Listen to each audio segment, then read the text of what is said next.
What's up YouTube? For tonight's video, we have a full Pokemon Stadium team. So I got a really special video for you tonight. We are going to be doing this theme team on Pokemon Stadium. So a little blast from the past, and I hope you guys enjoyed this one. So a lot of the Pokemon, obviously in Gen 1, had very limited sets. They didn't learn a lot of moves, and some moves that are physical now are actually special back then, so I thought this would be really cool to do. So me and Kath had a battle. If you don't know Kath's channel, it's Crimson TV. That is in the description of the video. Definitely go check her out and subscribe there. She's got some really cool videos. So we had this one, and it's very different to obviously a normal Wi-Fi battle, as you can actually see the opponent's moves and Pokemon, which made things very interesting. So I was leading with the Ditto, which is a horrible Pokemon in Gen 1, and Kath was leading with the Hitmonlee. So obviously probably not the best matchup in the world for me. I thought I might save Ditto for later and then swap it out into another Pokemon then. So I'm going to swap out my Ditto. Ditto's such a troll Pokemon in Gen 1. And I'm going to swap into my Muck. Now, I'll go over what my sets were on these. They were pretty funny. So Muck has... I got Sludge on it, which is actually physical in Gen 1. I've got Explosion, I've got Mega Drain, and Screech. So Screech was sort of like really tanky Pokemon, and then go Sludge or Explosion on them. So, the Hitmonlee is going to go for a Focus Energy. That's going to make its critical hit ratio, very, very high. And it's going to, a nice chance of actually critical hitting me. So, I'm going to go for the Explosion. I just wanted to get rid of the Hitmonlee before it critted me to death. Unfortunately for me, I didn't get critted then, and I went for the Explosion. I could have gone for a Sludge there and maybe 2-hit KO'd it. But I thought, no, I was just safer going for Explosion and taking out the Hitmonlee and the Muck on the same one. So Explosion looked amazing there. It's really cool to see all the animations too. I actually would love another Pokemon game like this, right? Like Battle Revolution and Stadium. I'd love another game like that. Right, so Muck is down and Hitmonlee is down. So now we're deciding what Pokemon to swap in. So obviously the EVs too, if you don't know, they're 252 in every stat. That's how they worked in Gen 1. Right, so Kath's going to send out a Ivysaur, which is interesting. Now I swapped back in my Ditto in hopes it would be a Pokemon that I could, transform into comfortably. And the problem was I had to take one hit, right? That was the problem. There's no imposter ability here, people. There's no abilities in Gen 1. There's no items, so it's pretty rough. We tried to use Pokemon that weren't super overpowered either. We tried to stay away from the Alakazam, Slowbros, Snorlax, Tauros, those sort of Pokemon. Right, so now Kath's going to withdraw her Ivysaur. I actually went for the Transform then. It was like, that'd be interesting. I could go for the full Ivysaur versus Ivysaur battle. Now we have the Dodrio coming in, so I'm like, cool, I can transform into the Dodrio. So Dodrio isn't too bad. It's obviously, I was hoping that it would have Hyper Beam on the set, and obviously I can see the moves. The tricky part was we actually could see each other's moves right, but then you had to predict what the other person was going to do. It was sort of like lots of mind games. So I saw it that it had Hyper Beam, so I thought, let's go for Hyper Beam right away. See if I can take the opposing Dodrio out in one shot. So smashing into the Dodrio, man, those health bars are going down really slow, and I just missed the kill, unfortunately. Now the opposing Dodrio is going to go for the Agility. That's going to boost its speed. Now that is a bit of a problem. So obviously it's going to be able to speed me now. I'm on recharge with my Dodrio, so this sucks because now it's going to go for the Tri-Attack. Now Tri-Attack was actually a physical attack too in Gen 1, so it's not a special. I was hoping I didn't get like a hacked on that one, and it does around half, or a little bit over half my health. So I'm on recharge this turn, which sucks. So now, since the Dodrio used Agility, it's going to be able to outspeed me this turn and be able to take me out with the Tri-Attack. I was kind of thinking that at the start. I was like, maybe should I risk it all and go for Hyper Beam, or should I do Agility myself? Expecting the opposing Dodrio to use Agility. Anyways, it's going to go for the Hyper Beam and takes me out with a crit, which definitely totally mattered. Right, so if you remember right, in the Gen 1 games, if you use Hyper Beam to take the opponent out and a one-shotted them right, you didn't have any recharge. On Pokemon Stadium, that doesn't happen either. Now, also, the Focus Energy thing is fixed on Stadium too. Actually, Focus Energy on the Gen 1 games, right, actually it lessens your chances instead of increases. So now I'm swapping in my Fearow. I thought Fearow would be a fun Pokemon to use. I didn't really use Fearow too much in Gen 1 battle, so I thought I'd give it a go on this one. So I've got Hyper Beam, Leer, Sky Attack, and Mirror Move, an amazing set on this one.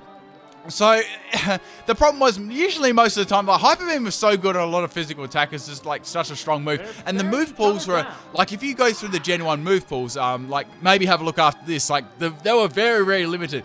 So I gave it Sky Attack for flying, Mirror Move I thought would be handy, and I gave it Leer for the lol, so I thought I could go for a Leer than Hyper Beam. Anyway, so we're sort of deciding what to do in this matchup. I was like, should I go for the Hyper Beam? Because if I go for the Hyper Beam on the Dodrio, right, I'm going to be on recharge myself, but then if I go for Sky Attack, I've got to recharge, and this Dodrio might be able to take me out in one shot with its own Hyper Beam. Right, so Dodrio obviously was on recharge. I'm going to go for Hyper Beam and take that out. So we're firing lots of lasers at the moment, and we all know that critical hit matter. Man, this feels so fun to do on Stadium at the moment. I thought this would be really cool, just for something different for this team. And I thought I'd bring the old school sprites on the side too, sort of like, matches it. Right, sorry people, I can't drop the QR code for this one. Right, so we've got 4 Pokemon each on each side of the field. Right, so now Kaf's going to have a Dugong. Dugong is reasonably bulky too. It's got some decent special. So Fearow, really, I know that's going to have some sort of ice move. I can see now that it's got Blizzard, which is a big problem. Right, so Fearow obviously is on recharge here, and I'm expecting a Blizzard to come my way. However, the Dugong is going to go for the Substitute. Now this is bad, right? A Substitute looks so cool. It's like a little blue doll instead of like a green doll. Right, I can only break the Substitute. That's all I can really do. I have to go for Hyper Beam. If Hyper Beam does miss, and that's really bad too. Right, so I've gone for the Hyper Beam, and I'm thinking, should I go for Hyper Beam, or should I swap into another Pokemon? Maybe save the Fearow for later. I know that I'm going to go down to a Blizzard. This could be, maybe I shouldn't sack it. Maybe I should go into Clefable to take that. Clefable is fairly bulky. Or I could go into Poliwrath, because I've seen the moves that Dugong has, and it can't really do too much. So I guess that's the thing, right? You can see what the opponent's moves are, and you sort of got to like plan around that. Then the opponent has to think, they can see this move, so maybe I should do that. So it's sort of like a different way of predicting. Anyway, so the Dugong, you end up using Mimic. Now, Mimic usually in the games, right, after Gen 1, the opponent normally has to use the move, whereas Mimic on this, you just get Mimics a move, like it doesn't have to use it, which is really interesting. So a lot of different mechanics going on here. Right, so we got a Substitute on this Dugong. Let's get rid of this thing. So on my Poliwrath, if you didn't see, I've got Submission, which is like basically the only fighting move in the game, which actually isn't very good because it's got Recall. I've got Earthquake, Counter, and Bubble Beam.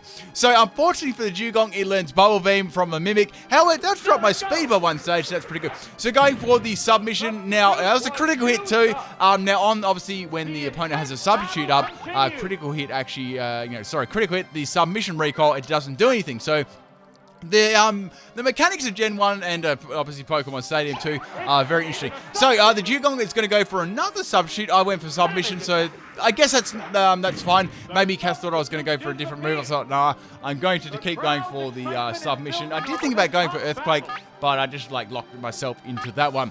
Right, so now Dugong really can't do a lot to me, so I'm thinking maybe Cass is going to swap it out. It can't do anything to me. The only thing I was worried about was getting frozen, right? Because if you get frozen in Gen 1, that's it. You don't get de-thawed at all. It's crazy. Right, so go for the Submission. The Ivysaur is obviously going to swap into that. Now, I really can't do too much to the Ivysaur apart from going for Earthquake, right? So that was kind of my best bet. I didn't really want to swap in. I did have Fearow to swap into. That was also something to think about as well. But I thought, no, I could go for Earthquake. That'd be my best bet against this. But man, I'd love, maybe for the upcoming Switch game, something like this would be really cool. I would love it. What do you think? Let me know in the comment section. I'd like to hear your thoughts. So anyway, the another Substitute thrown up by the Ivysaur. I went for the Earthquake, hoping that's going to be enough to take the Substitute out. Obviously, things like Everlight don't exist now, so it's not going to be as bulky. So that's going to be enough to break the Ivysaur Substitute. Kath obviously was using Ivysaur because she wanted to use something apart from, Venusaur. Venusaur's, she wanted to use some other Pokemon, which is cool. So now the Ivysaur is going to go for the Leech Seed. I quite like the Leech Seed animation. Looks, it's like little, alfalfa sprouts. So the Poliwrath is going to go for Earthquake. I thought this was my best bet. It's the only real move I can actually go against the Ivysaur. So that's almost going to take the Ivysaur out. I need one more to do that. Now, I know the Ivysaur is going to get some Leech Seed health back. Now, this was quite interesting. I think this was the bit that had happened here. Yeah, there was a little, Gen 1 stadium only mechanic. Right, so now the Ivysaur is going to go for the Toxic, right? So this kind of treats Toxic and Leech Seed trying to get treated as the same thing. So that's going to actually give the the health recovery on the Leech Seed a lot more, as you can see. So going for the Earthquake there, and that's going to take out the Ivysaurs. That's going to go down. Right, so now you actually get to see it. So Ivysaur's down. There's 3 more Pokemon left. We've already seen the Dugong. I know Dugong's not going to come in. There's no point. It doesn't have any moves to hit it with. Cass got a Machamp and a Jinx to come in. So I'm guessing, well, I'd probably swap in maybe the Machamp, but she swaps in the Dugong. So I'm like, okay. Maybe trying to get that poison damage up. So I'm like, okay, well, at least in the meantime, I can get rid of the Dugong. It's a little bit of an annoying Pokemon. It's going to be good against my Tangela. It's going to be good against my Fearow. Clefable can handle it, but the other 2 Pokemon really won't. So let's see if we can get rid of that. So now the Dugong is going to outspeed me and go for the Substitute. If you remember, I do have a speed drop from the Bubble Beam from earlier on. So going for the Submission, since it hits the Substitute, I'm not going to do any recall damage. However, the poison damage is going to start racking up, as well as the Leech Seed too. Right, so Dugong can either go for like an attacking move now, or I can go for another substitute. So Dugong, of course, is going to go for yet another substitute. Now, as you can see here, I'm going to go for another submission. This is just quite cool to show off some of these mechanics. I really like Polyraph. It looks really cool. So anyway, as you can see, I get hit by the poison, right? See how the poison and Leech Seed get counted as 1 damage, and that healed the Dugong by a lot. Like, did you notice that healed like a lot more than normal Leech Seed is? That is like a Gen 1 mechanic. It's really cool. So Cass is going to be a scumbag and keep substituting down, trying to take out my Poliwrath. I just wanted to get the Dugong in a low amount of health so I could finish it off afterwards. I knew I was really going to go down to the poison too. Right, also if you KO like a Pokemon, you don't get like the poison damage for the turn. That's another mechanic. There's so many different like cool little mechanics. Right, so Dugong is on its last legs, even though it doesn't have any legs. So I thought, well, I could swap in Fearow here to take it out. The only problem with that is I got to go for a Hyper Beam. Maybe I could swap Clefable in. That's an option too. Or I could just go into Tangela and go for a Mega Drain to finish it off. That was my options. Tangela's fairly bulky too. I quite like using that. Anyway, so I'm swapping my Tangela. That's what I thought to be the best bet here. And I was like, well, I know that the Dugong actually does have Blizzard, but Tangela is fairly tanky itself. It's got a nice special. Now, let me explain one thing, right? Special, on the actual stats, there's nothing like special defense, right? It's only special. So special counts as your special defense and your special attack. So say if it has like a really high special attack, right? Or it has a high special, that's going to mean it's got a lot of special defense and special attack too. So that was how the stats actually differed back then too. Right, so I just live on 17 health. I'm able to get off a Mega Drain and finish off the Dugong, which was nice. On my Fearow, right, I had to go for Hyper Beam or Sky Attack. Like, Hyper Beam was bad because that leave me dead in the water for that Jinx to come in, and Sky Attack I had to charge up, and I couldn't do that with Blizzard. So I guess Clefable could have been another option to swap in there too. Right, so Cass sends out the Jinx, gives me a couple of kisses. Now I've got my Tangela to try and take this thing out. I know Jinx is going to be able to take me out. I had Bide, let me go over the set. Bide, Mega Drain, Toxic, and Substitute. Now Jinx is going to finish me off there. Oh my god, that hair though, with the Psychics. That's my Tangela down. Right, so now I've got 2 Pokemon left, and that's my Fearow and my Clefable. So the Fearow, I've already said that what that set was. So I thought I cannot possibly swap in my Fearow against Jinx. That could be bad. So I've got to swap in Clefable, right? I've got to go for the Fire Blast to take this thing out. I'm estimating it's about a 2-hit KO if I don't miss, of course. Now, I did have Metronome on there for some lols too, but I thought, no, I've got to take this Jinx out. It's a big threat. Fearow's going to have some big problems about it too. So Jinx is going to go for the Toxic. Clefable's very bulky on its special side, and obviously on its health too. I say more so on its health, and so that was a good move using Toxic. So going for the Fire Blast on the Jinx, hoping to get a crit. Obviously that didn't happen, but I get over half health. I'm very happy with that one. Man, that Fire Blast animation goes on for ages. So I get a little bit of damage from the poison. Now Jinx is going to obviously go for an attacking move this time. I'm confident I can take anything this thing throws at me. I just have to go for the Fire Blast again. So actually, Kath got very lucky with Blizzard. She constantly hit it like in the battles we did, right? I think she only missed it once. Right, so good thing about that was I was like being poisoned was I couldn't get frozen. And now Clefable is going to go for the Fire Blast on the Jinx and it missed! Oh, no! This is really bad. So now Jinx is in a position where it's it's going to be able to take me out. So I'm not going to be able to outspeed it, and I've only got Furo left, which is man, I'm really fearing that. So anyway, the Jinx is going to go for the Blizzard, and guess what? That's enough to take out my Clefable. So that Fire Blast miss really messed me over there, and oh my god, look at those wings. So the Clefable is down. The last Pokemon I've got is my Furo. Now, thinking here, right. The only thing I can do here is, obviously swapping my Furo, is to go for the Hyper Beam to finish off the Jinx. I cannot afford to go for the Sky Attack because Blizzard will one-shot me. That's it, really. I can't really do anything else on my Furo.